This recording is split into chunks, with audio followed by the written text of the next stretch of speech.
Today we're gonna go over rolling the front fenders on my car. We'll get into why I'm needing to do this once I get the wheel off, and we'll go from there.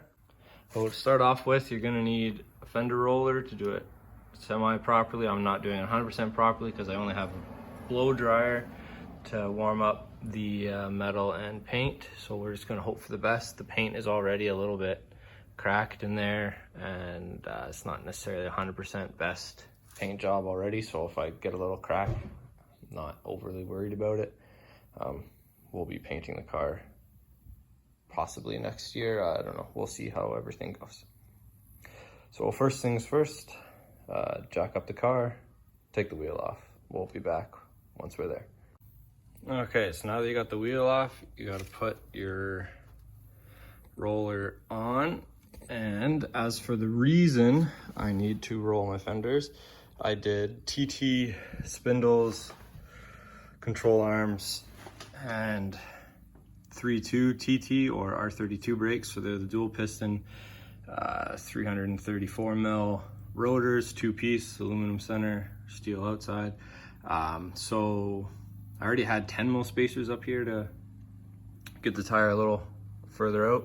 But with these brakes, I needed to go to 15 mil spacers in order to have the rim clear the caliper. So that's why I'm rolling them, because now that the tire's sitting out even further, car can't go down all the way because it gets wedged up against the fenders, and let's not shred tires and mangle fenders. Yeah.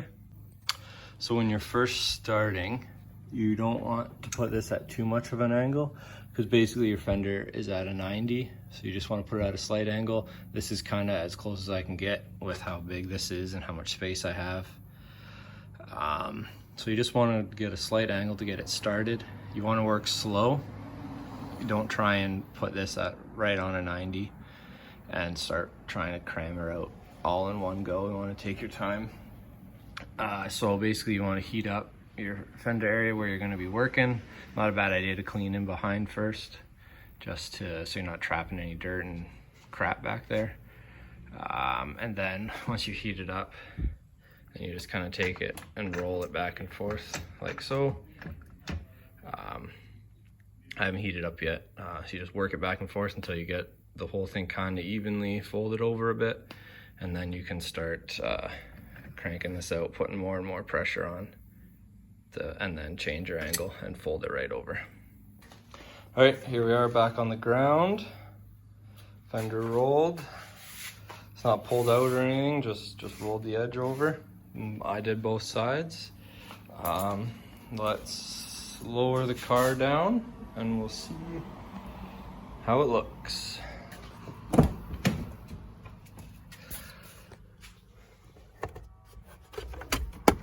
Kind of old school janky.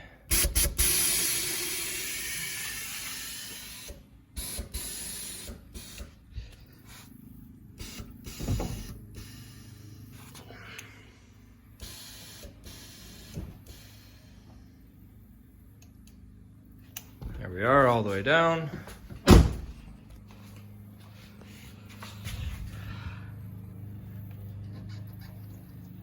Nice.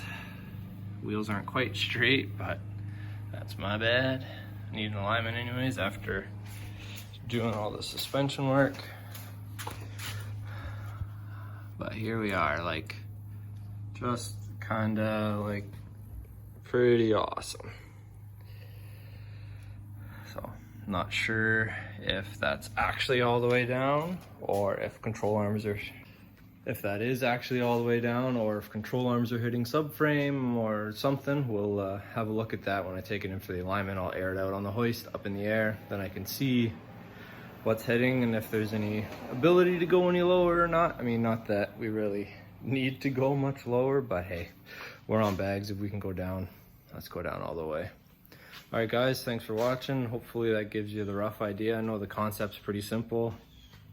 I did crack my paint a bit, but like I said, fenders aren't in the greatest of shape anyways. A little touch-up paint here and there, and I'm happy. Thanks for watching. If you enjoyed it and you want to see more, like and give me a like, leave a comment, subscribe. Thanks, and we'll catch you on the next one. Peace.